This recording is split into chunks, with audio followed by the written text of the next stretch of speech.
Chapter 5, July 12th, 1776, just before dawn, Norwalk, Connecticut. Nate's eyes snapped open. Hideous pictures flashed through his mind. A blood-streaked face, claw-like hands grabbing for his throat. He blinked hard to end this nightmare, to shake himself awake. But then Nate understood. He was awake. He was hiding out in the woods about 3 miles from Storch's house. This is where he'd wound up after his breathless run. He'd sat there under the trees for hours in a kind of numb shock, trying to figure out what to do. Somehow he must have fallen asleep.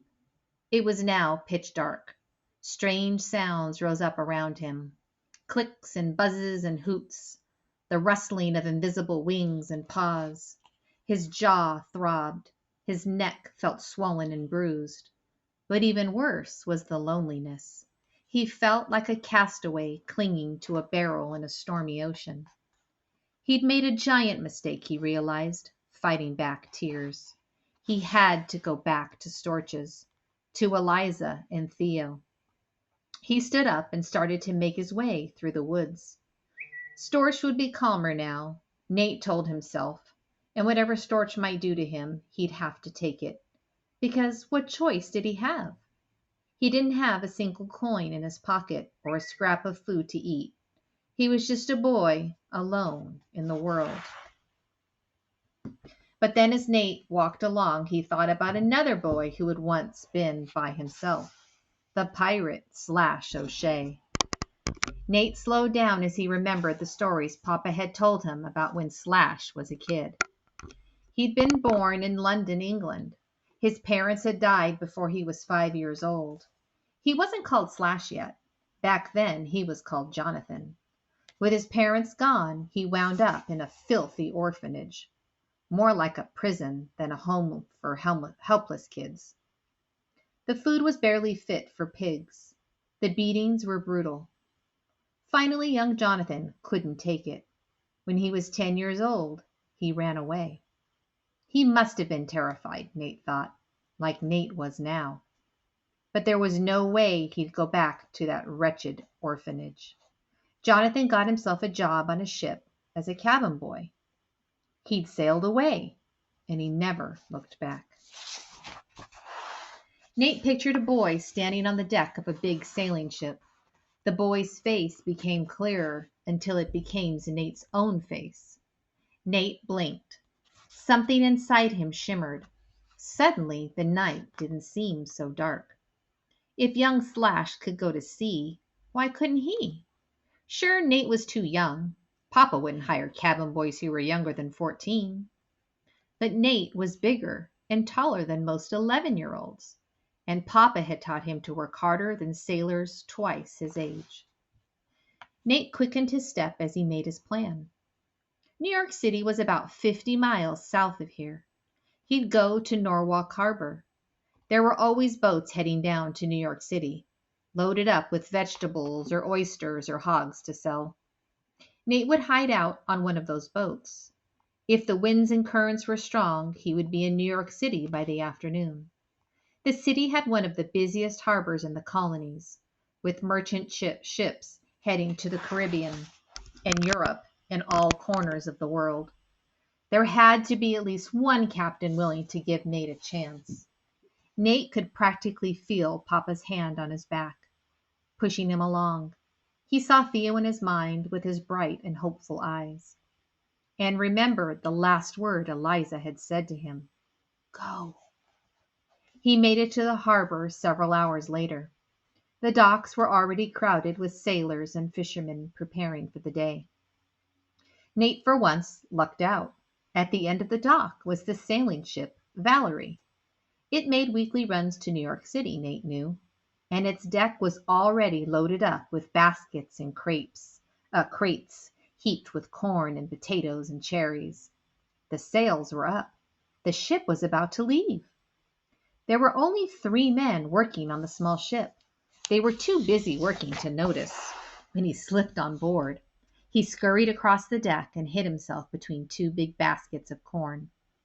A few minutes later, sailors pushed the boat away from the dock, and with a whoosh of wind, Nate was on his way. Chapter 6. Nate stayed very still in his hiding place. His empty stomach churned with worry. Panicked thoughts spun around his brain. Would he ever see Theo and Eliza again? What if Eliza had to do all of Nate's work now? How would she watch over Theo? The rocking of the ship calmed him some. He listened to the familiar sounds, the whoosh, crack of the sails, the creak, creak of the wood, the twang of the sailors' voices. Bright pictures filled up his mind, memories of visiting New York City with Papa. Some of their voyages had started from there, and Papa always left a day or two for them to explore before they set sail. New York City wasn't as big as Philadelphia, but it had 25,000 people. 25,000! That was more people than Boston or Charleston. New York was dirty and smelly like every city Nate had ever visited. Garbage rotted in the alleys. Piles of horse dung steamed in the streets. But Papa always said New York was the prettiest city in the colonies, and Nate agreed. The wide streets were lined with tall elm trees. Gardens were bursting with sweet-smelling flowers that almost covered up the garbage stink. Nate loved the sidewalk puppet shows and jugglers who spun torches on the street corners. Papa would tip his cap at the ladies swishing by in their bright dresses. Best of all was the food. Suppers of juicy rabbit stew and gooey boiled puddings, and buttery dumplings that slid down Nate's throat. One restaurant was so fancy, they actually gave Nate and Papa each a fork. A fork! Even most rich people like Storch ate with a knife in their fingers. But Nate and Papa figured out that strange new tool pretty quick. Nate's mind flashed with memories of Papa as the Valerie sailed down the twisting coastline of Connecticut and New York. He shut up his grumbling stomach by sneaking a few ears of corn. The sun was high in the sky when they came to Manhattan, the island of New York. Most of the long and skinny island was wild land, rolling green hills and forests and marshes with just a few orchards and farms. It looked so quiet and peaceful. It was hard for Nate to imagine that busy New York City was just a few miles down, on the island's southern tip. But slowly the city came into view. Nate spotted crooked rooftops, the wharves jutting into the river, and too many church steeples to count. The Valerie sailed toward the bottom of the island and turned into one of the wharves. Nate didn't bother waiting until the Valerie was completely stopped. The moment it was close to the dock, he sprang up. With a few steps and a leap, he was off of the boat. One of the Valerie's sailors swore in surprise as Nate streaked past him, but Nate was gone before anyone could stop him. He ran down the dock, zigzagging around baskets and barrels and coils of ropes. There were only a few dock workers milling around, and no big merchant ships. That was a little strange. Last time there were too many ships to count. The docks had been packed with sailors from all over the world, lugging crates and barrels and shouting out in languages he'd never heard before. But Nate wasn't worried. He'd probably come into a different wharf this time. It shouldn't be hard to find where the merchant ships were docked. A thrill rushed through him as he left the waterfront, his boots clicking against the city's familiar cobblestone streets. He'd made it. But as he plunged into the city, his excitement drained away. Why were some of the streets deserted? Why were some of the streets blocked off by big dirt walls? He saw no puppet shows, no ladies in swishing dresses, no fancy coaches clattering through the streets. Most of the stores were boarded up. On one block, the only people around were men, soldiers, Nate realized. He could tell they were American soldiers by their plain clothes. British soldiers were famous for their brass-buttoned red coats. That's where the name Redcoat came from. They wore spiffy leather hats, bright white shirts, and belts with brass buckles. American soldiers had no uniforms. Most of them wore cheap felt three-cornered hats and frontier shirts that tied at the collar. Those rebel soldiers look like scarecrows, Storch had said. Looking around, Nate thought Storch wasn't far off. Most of the men wore dusty trousers and work shirts.